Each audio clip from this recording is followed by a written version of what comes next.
There's not just one, but three new Apple Visions coming soon. Welcome to the All Feature Podcast. This is producer Andrew filling in for Matt. We talk about humanoid robots, Apple products, AI, and today we're talking about the new Apple computers. So, we're expecting quite soon some new Apple Vision stuff, or at least info about what they're going to release for the Apple Vision in 2025. And that's in part because we just got all these announcements of M4 Max. So, we'll give a quick overview of what Apple actually brought out here. They did this in a series of different released videos, as opposed to like one announcement, the Scary Fast event like they did last year, and as opposed to having like an in person keynote. So, the iMac with the M4 chip was the new first product that they announced. It has a 24-inch 4.5K Retina display. The processor options are configurable up to 10 GPU and all of this stuff. Obviously has that M4 chip. It does have that nano texture display option, which is kind of nice there, and then it's available in different colors than before. So overall, I think this is a good upgrade to see. I think for people that were going to get an iMac, it just brings it up to speed. But this isn't like something where you're probably going to take your M1 MacBook or iMac and then make the decision to upgrade there. But what do you think about the new iMac and iMac in general, Andrew? I've never owned an iMac. I always buy them for my parents. I think they're the easiest Mac to use if you don't know how to use a computer very well, and the all-in-one is very nice to have there. The screens are always great on them. Like I remember getting one as my first, one of the first family computers that we had, and just seeing, the screen was just like above and beyond anything I had seen on, some CRT monitor or something like that. So I think the screens are great. I think it's got a lot of horsepower at M4. If you use only a desktop, then this would be a good machine to recommend. But it's got so much horsepower at this point that I can't really recommend it as a new purchase. I don't know who I'd say go out and spend $1,200 to get this nice looking computer, unless you can really afford it and it's not a big deal to you. Yeah, and then there's always the option, of course, of getting something like a Mac Mini and getting your own display. I will say the thing about the iMac is when you total it up and look at like the 4.5K display that you're getting, actually you might end up in a similar boat. So the Mac Mini is going to be probably actually at this point, funnily enough, like more for power users who already have their display and they want some more processing power, because the Mac Mini did get announced. It's the smaller version we were expecting, not quite as small as an Apple TV, but it has the M4 and then the M4 Pro chip. The Pro goes up to 12-core CPU and 18-core GPU, and then it starts at $599 or $1399 for the M4 Pro version. And I was doing some comparisons here because right now I have an M1 Max MacBook Pro 16-inch that I use. And I end up not really actually using it as a laptop very often at all. So I was considering just using or switching to this Mac Mini. And I did a comparison, what is M4 Pro versus M1 Max? And it actually seems the M4 Pro is going to be better than that, which is pretty crazy to already see. It makes sense. It's a lot of generations of these chips, but the Mac Mini has gotten incredibly powerful. And then it leads us to see what Apple's going to bring next for the Studio and the Pro. These computers are getting pretty crazy. Yeah, I have an M1 Mac Mini and I love it. And I've been editing 4K footage on it, and it's never given me any issues. And if I really need to upgrade to something for a desktop, I'd love to get one of these M4 or M4 Max machines. I think they're a great deal. I think they're the cheapest way to get into a processor that big and get that much RAM. I saw so many people online giving this thing so much crap that it was too expensive, and I really don't believe that, because the only other thing that you're going to get that kind of processing power with in a Mac is either something used or getting like a MacBook Pro, and a MacBook Pro with that chip is going to cost way more money. So these Mac Minis are the best value in the Mac world. They're the easiest way to get in if you want to go new. You just pop in your monitor and a keyboard and stuff, and you're ready to go. So I really like these machines. These are the ones I'd recommend to anyone, especially if you're trying to, save some money.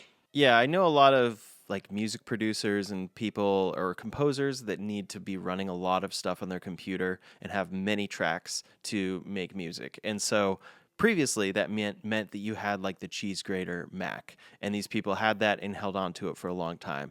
And now I'm seeing most of these composers switch to a Mac Studio, like a beefed up Mac Studio, and they're already like it's so much better than what I had before with that cheese grater Mac. And at this point, I'm like, this M4 Pro Mac Mini is going to cover a lot of people's needs. So it's just you're getting more and more pro features for cheaper and cheaper. And so I don't think that is a crazy cost. Maybe they could have done an M4 version that was a little cheaper than that $599, but I don't know. That seems like a decent entry point for that computer, and Apple just doesn't really like to make not great computers. They're not going to make the cheaper one that doesn't perform super well. Yeah, so next up we have the new MacBook Pros at 14 and 16 inches. Those come in at $1599 for the base model and $2099 for the M4 Max and $2099 for the M4 Pro. This is still a good deal. If anyone's in the creative space, this is exactly what I'd recommend them, because you can get a monitor and you can use it as your desktop and you can use it as a laptop.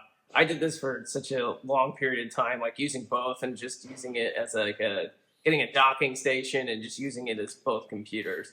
And so if you're really looking for, the creative powerhouse machine, this will do everything for you if you need all that processing power. And of course, one of Apple's big focuses with all of these M4 machines is Apple Intelligence. It was a big part of the presentation for each one of these computers, showing off what Siri can do for your Mac, especially soon, but also in the long future. They showed off some features that I was a little surprised to see them showing off already, because it doesn't seem like it's going to be coming anytime real soon, but that's kind of their Apple Intelligence release strategy here, is like, hey, you need this hardware for these features that are coming fairly soon. And speaking of hardware for the latest features, there's the controversial one, which is the first of the 3 Apple Visions we're going to be talking about today. That is the M5 much improved version of the Apple Vision, which is expected for late 2025, possibly early 2026. So we still have a little bit of time, Andrew, because me and Andrew are both Apple Vision users. I think both of us probably don't use it as much as we did at first, which seems to be the full usage curve for everyone on the Apple Vision. But basically, it already has an M2 chip. It should be capable of Apple Intelligence, but it's seeming like they're really going forward with M5 to give it an upgrade, which makes sense. But they might also go, hey, you have to have this latest one to get these Apple Intelligence visual features or whatever they're going to make for the Apple Vision. If they do that, what is your response, Andrew? Going to be very upset. I still think at this point that this thing was not worth it. Not as the device it is. I think it's worth every penny of the hardware they put in, the heart and soul they put into the device. It's just a screen. It's never going to be a spatial computer. I don't think spatial computing is really going to be a thing until it really matters that we're dealing with really complex 3D models in the real world, and those will still be very specialized, just one group of whoever starts using these things. So I don't see this as a super viably commercial product. And to take Matt's point a lot of the time, I don't see VR in the VR space as being a super viably commercial product either for a really long time. It has to get at least a lot better or have something to do with the real world. And it's so cumbersome to put something on your face and play a game. And I like VR, so I'm not the one who has a problem with this, but I feel like most people, it's just much more relaxing. Sit down, look at your TV, play a video game. It's what everyone knows how to do. You could be in the room with your friends. You don't have to share this thing. It's such an individualized experience. So really, I think this is all very early. And it's not that it might not take off at some point. I'm not a denier, and I love VR. I've done tons of these games and these experiences.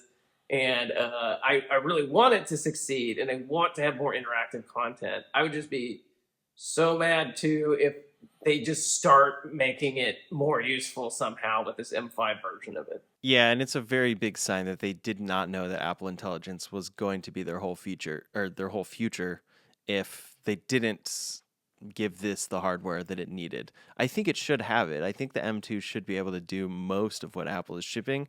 Maybe it's going to rely on some cloud more than internal stuff. I'm not entirely sure, but I hope that they don't do something crazy and that this is just one of those like spec bumps because you don't really experience much lag or anything. I don't think I experience anything that's too slow on the Apple Vision. The only thing I experience is sometimes if my internet's slow and I'm doing one of those immersive Apple immersive things, it's the buffering isn't great and they need a better situation for that because you don't want to I see it pause when you're in in an immersive environment, and you don't want to also have it get blurry. So I'd rather they need to get better at that with allowing you to download it or something. But that's the only thing I experience that can be sometimes slow on the Apple Vision. Do you ever experience something where you're like, oh, this needs a better processor? Not in that case. It's either missing something with the sensors. It seems like the software needs to get better or something like that, but never. And like you're saying, internet issues, but never like, oh, this wasn't snappy enough. You can't even install enough stuff on it to get it to like be, you know, hardware restricted or something. You know, I don't Hmm. unless you put a bunch of movies on it or something and have them downloaded and really maxed it out. But usually you're just streaming those things, so I don't see a problem. The next ones is where it gets really weird. So there's been two new reported Apple Vision Pros. One is the Apple Vision Air. They're trying to get a lower price point with still a lot of the same features as the Apple Vision, and potentially taking out the 4K eyepieces and downgrading those and seeing if they can make a mid-range headset. But I don't know that anyone wanted the Apple Vision enough and said, like, man, I really love this thing. It's just too expensive. I think they're like, this thing's cool. It's really expensive, and I don't know what it does. And so I think people are really confused with that. Where a lower price point is don't we don't know what it's going to do. But we've gotten even a more confusing report that says maybe in this Apple Vision Air that we're going to get one that's tethered to your phone. And so I have no idea how that's going to look either. And I don't mind that. I've always thought these devices should be tethered to your phone and lighter if we can get that going. But I don't know how like an Apple Division device tethered to your phone would look, or how much that would cost, or what the in between is between your phone and the like a VR headset. Hmm. Maybe they're talking about the glasses, which is what we're going to talk about next. What do you think of that if it was tethered to your phone? Well, yeah, first we saw that patent where you could slide your phone into the front of like Which is goggles and so it'd be the weird. No one's equivalent doing of that. Google Cardboard. Yeah, they're definitely not doing that or not shipping that. But this is a different thing, and it's its own standalone device. But it probably would allow it to be a lot smaller and lighter, which is definitely important because then it would be running off of the processing power of your phone and tethered to that. I actually think this could be a good idea because there's a couple different products that already do this. So first, the Apple Vision Pro already you're tethered to a thing in your pocket, a battery pack. And they have to do that because of the weight of the thing. It would be too much to put that battery on your face versus something like the Oculus or the Meta Quest that doesn't have anything else. It's just the headset right there. And a lot of that has to do with the metal parts they use, but also I'm sure it has to do with processing power. So if they could offload some of that to the device that's already in your pocket, maybe they can put the battery in the thing itself, and then that allows this thing to be lighter and smaller, and then it's just utilizing your phone that you're already going to be keeping in your pocket. I think Apple's vision of the Apple Vision was this is the only device you need in the future, but they're not there yet, and it's too bulky and whatnot. So that makes sense. And then when we saw the Orion goggles or glasses from Meta, that concept, they actually had a wireless puck that you put in your pocket as well. So I think that's kind of going to be the solution going forward, at least for the time being, is like you have to offload it somewhere else. It's just a question of how that connection works and how much it can do, and then also how much does it drain your iPhone's battery life if you're using this thing. But I think it could be a good way for them to get the cost down because people already have their iPhones with so much capability, and then they can make it more user friendly and smaller on their faces. Yeah, and what we really don't know about this is if they're talking about the glasses or they're talking about the Apple Vision Air. And so another product that Apple is working on is Apple Glasses. I think everyone got the pants scared off of them after that Orion event and felt really behind. And I think that was smart that Meta did that because now everyone has to create the space. It's not just like the one, back in the day Oculus Quest and there's no other competitors. Now the VR has like, 3 or 4 headsets in space and there's competition there, so it can get better faster. But in this glasses space, they're the only one, doing anything. The Meta Ray Bans are the only thing in the space. No one's even really trying to compete, or nothing is really even close to like being looking like that or doing those things. So Mhm. um, they just put out an internal study to their employees asking if they would use something like smart glasses. So this is the first step we've really seen Apple take. We always know it's on the back burner. They're always getting patents for it, but they're really taking seriously that we might see a product like this in the next couple years. Yeah, absolutely. And I think we are also both Meta Ray-Bans users, so we apparently like to have the latest products that we also like to complain about. Um, but that is definitely tethered to your phone, and I don't really notice speed problems unless it's like genuinely disconnected or you're out of cell signal. When you talk to the Meta Assistant on the glasses, it's very quick. It has some room for improvement. The voice can improve definitely. I think that stuff is going to come with software, but it being tethered is not a problem. So I think it would work definitely in an Apple Glasses scenario where there's only a certain amount of info it's giving you at once and having to process. But maybe an Apple Vision Air tethered to your phone would be too complex to make those things interact. But I'm sure they're working with any and all combinations of this because they did have to, I think, fully shut down Apple Vision Pro production because they were so far ahead on how people were actually purchasing these things. So they over predicted how many people would want to buy these. Yeah, and I don't think it's that crazy. There wasn't any great use case, or I don't know that people were going to report that I love being in this super heavy headset all day.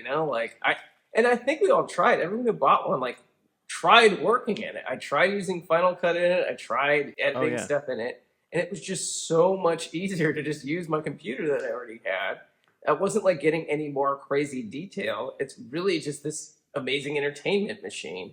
And I think they should sell it like that, or rent it to people for the weekends or something to watch movies. But other than that, it's really hard to find like, oh yeah, I check my email with it now. And there's that gung ho crowd who really loves that, and we're gonna get those comments too. But I just think like it they haven't found what it's useful for yet. And I think the same thing about like the Meta Ray Bans or these Orion glasses. Like as amazing as they're gonna be, like really having a real AR device, like even if it's low quality or whatever, I don't think this is gonna change cell phones. And we'll mark this as the day I said this, and then I'll change my mind in like 5 years from now or something. One of the really hard things is how do you control it? Because you have to control it with either your voice or gestures, or Meta solved it with the bracelet. And so, that's like one of the problems. So, like, how do I accurately do things? And then, how is this very different from the watch? You can just glance over at your watch, you get a notification, okay, like, let me say what I want to say back to them. You could do all those things with the watch already. So, how very different is this thing? You could just like have it in your eyepiece. You could see a text message during a meeting or something like that. Maybe it'll help you like interact with people or something like that. You can have like notes up while you're talking to someone, or there's all these things that just don't seem like they're game changers. Like what really changes everything after that? Maybe like VR games, you can like go outside with them and do those sorts of things. But I feel like it's going to have the same sorts of problems that VR adoption has. If you're not really really into it, it's going to be hard to not just want to go back to your phone. The phone is so easy to use. We already have this thing that's like perfect and easy. And so to try to reinvent that thing and like this physical hardware stuff doesn't seem like it's the next big revolution, even though that's what people like Meta and Apple and all these people have to like start taking stabs at. So AI really Hmm. like an LLMs and what those things are going to do really seems like the future of growth. And hardware seems like it's just going to be grasping at straws. And I hate saying that because we came up for the past 10 years reporting on hardware. And I loved getting new phones and I loved these new tech devices. But I just don't think that that's where the future is. And I would love for everyone to prove me wrong. Yeah, it does feel like until there's some actually revolutionary input device for these things, for I guess for AI features like this, that makes it way easier, everything is going to just not really take off because we've kind of optimized it to a certain degree. We already have good voice dictation, we already have keyboards. So we don't really have something that's much better than that. And if you don't want to use voice all the time, you're not going to want dedicated glasses. So what is that future input that we haven't thought of yet or haven't been able to implement yet? And yeah, there's many different arguments for what that could be, and some of them are dystopian and whatnot. But I think that's a good point that it's going to be a while before these things actually replace the smartphone, even as smartphones are getting kind of boring right now. But either way, Apple is working on a few different versions of this thing. We're going to see some form of new Apple Vision probably by late 2025. I'm excited to see what that would be, and maybe they'll convince me that, oh, it's worth buying again. Hopefully, they can also just lower the price of the Pro version, even if they make an Air. Maybe make an Air that's a lot cheaper and then drop the price of the Pro even by $500. Like 3,500 to start it's a pretty crazy ask for a product. It's so expensive. And then like the drop after everyone bought it to get a used one was so cheap. It's like $1,000, right off after you open the box. So it's pretty Yeah. crazy. Something else new that we're getting is a fully redesigned MacBook Pro in 2026. I'm pretty excited for this for a couple reasons. Ryan yelled at me earlier today because he said, I said I would love for another MacBook Color to be more like the Pro versions of the iPhone. So to have something like the midnight blue or the green that we had, to see these different colors come in of these computers would be super cool. And so we can know which version of the MacBook that you're on, like we know which version of the iPhone you're. Every MacBook Pro looks almost the same right now. The M1s are a little more clamshelly, and then we get to the M2s, which are a little more boxy. And then past that, they're all sort of look the same, and that's the past, almost 5 years of computers. So Hmm. I want something that looks different. So my thought process here was the M1 was the worst designed MacBook Pro in history. Some of them had a touch bar, which was pretty useless. I didn't like the touch bar. You can tell that they didn't find it useful because they got rid of it. And then it also was the one that removed all the ports. And you at least need an SD card slot. Like that was the worst thing. I had so many dongles. The dongles were so expensive. They were like $50 to $100 every time I had to buy one. If I ever forgot one on tour, I just had to go to a Best Buy and eat like the $75 it took to like plug one SD card in for 1 week.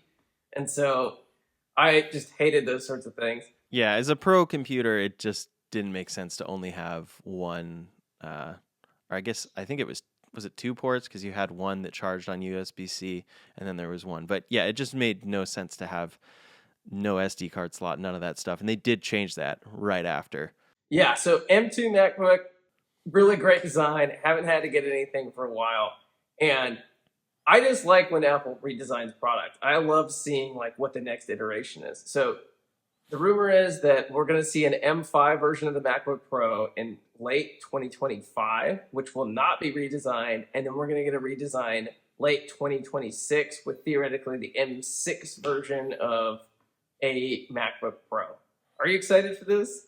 Yeah, I mean, for the somewhat, I don't know. I don't know what they can kind of do with it, but I think OLED is one of the big things that they're looking to do with the new MacBook Pros going forward. So I would be excited to see that, I guess, and see how much better can they make the display. Also, can they make it even smaller and more portable and more powerful? I think they're probably going to do all of that.